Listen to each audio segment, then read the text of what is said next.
Using a harness or a collar can be one of the biggest questions that we get asked about in the Whippet Wonders Facebook group.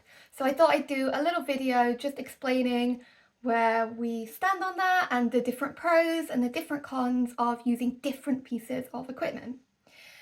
The really important thing that I really want to highlight is that anytime anyone posts anything about using a harness, people tend to lose their mind a little bit, if I'm honest.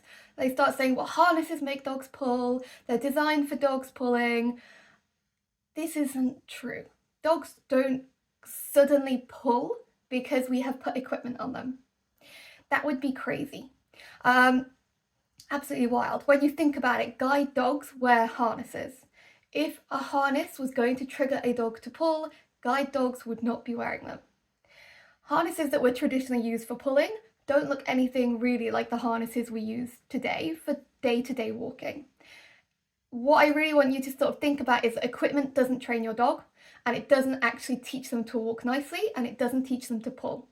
And that's the main takeaway we sort of want to think about, is that whatever equipment we use, we're not wanting to use it to stop them pulling or stop them doing something, because it doesn't work that way. Training trains your dog, equipment doesn't. So we're not going to be using, personally, I don't want to be recommending you use a collar to train a dog who is pulling to the point that they are on their back feet or they're choking themselves.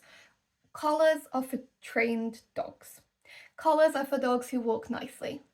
Why do I not like recommending collars for dogs who pull? I simply don't want to put that pressure on their neck and their spine. Sight hounds can be very prone to spinal cord issues, neck issues. We are just adding more problems if they are putting their weight into it and pulling. We don't use corrections. We don't want to be pulling and yanking a dog. We're not teaching them anything. It's just us getting frustrated. And we're likely going to create other issues later. So what we want to do is think about what equipment can I use when and what is appropriate in different situations. It always comes down to a bit of personal preference, but when we have sight hounds in particular, we have to be aware they are Houdinis.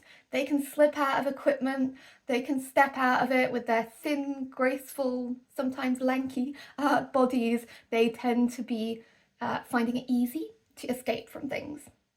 So if we're using a collar, I always recommend either a martingale, which has a limited slip, or a hound collar, which is thicker at the middle and tapers inwards as it goes around the dog's neck. These are both good options for helping reduce the chances of your dog slipping out of that equipment. They distribute the weight, they distribute any pressure evenly if there is any pressure, because they're a bit wider, rather than having a thin bit of something asphyxiating them, essentially. So we like hound collars, we like martingales if we're going to use collars.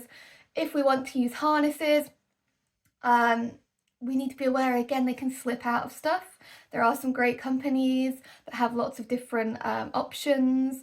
One of my preferences is that if you have a dog who's going to slip something, you want a harness with an extra strap around the waist so that your dog can't escape. Essentially, that extra strap is going to stop them from slipping out of that harness.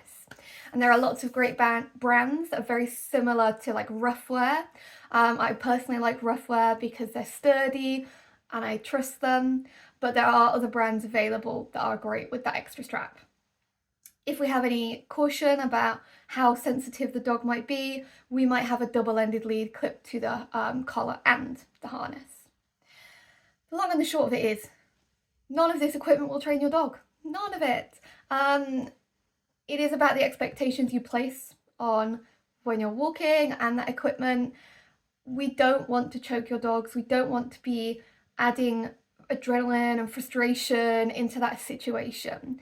So a harness may be a better option for a dog who pulls, only because it takes the pressure off their neck and doesn't allow them to hurt themselves. No equipment will train your dog. So for different collar options, we could try like a leather, we're not playing hold, mister. We could try just a leather hound collar. We can see it's a bit thick around the front. We would just pop that on around the back. Oh, if I can get it on. clip it, this little buckle at the back. I'll move him in a second. And then we've got that, and you can see that it's nice and wide at the front, but when we move him this way, it's nice and slim around the back. Good boy, that's it. So that's one option, is we can have like a leather hound style collar. Another option could be that we have a martingale collar. So we've got one of these here. Martingales are sort of limited slip collars. They look a bit weird to put on, but we sort of pop it over the head at a wide point, and then we would tighten it to the point that we would need it. Not doing a good job with these camera angles. There we go. I tightened that so that it can, if you tried to get out of it, we'd clip it here. We can bring it around the front. We would have it clipped. It would be at the back, but then if you tried to slip out of it, it would just tighten a little bit so that it couldn't come over his head. So we've got that option as well. The only problem is getting them on and off. Good boy. Then we've got the Houdini harness options. So these have the extra strap. I mean, you could use any harness. Stand. But if I'm going to have a dog who's likely to escape, I'm probably going to want that extra strap. And I'll just show you that once it's on. He's being very good because he is a bit shy about any equipment due to just a long history with pain. Good boy. So if we get him sort of stood a little further back here, we're not very good with these camera angles. There we go. We can see we've got the normal strap here, and then we've got this extra one so that if he tried to get out, he would not be able to. Sit. There we go. This one has a front clip. I probably don't use it on this. I think it slides a bit too much. You can use a normal harness. You could also then have the option of putting 2 pieces of equipment on. This can be really good if you have like a flight risk dog or a recent rescue dog. I'm going to end up taking the whole phone holder with me. And with that, I would just use a lead with 2 clips, and then I can clip one to the collar, one to the harness, and then I've got those 2 points just in case I need it.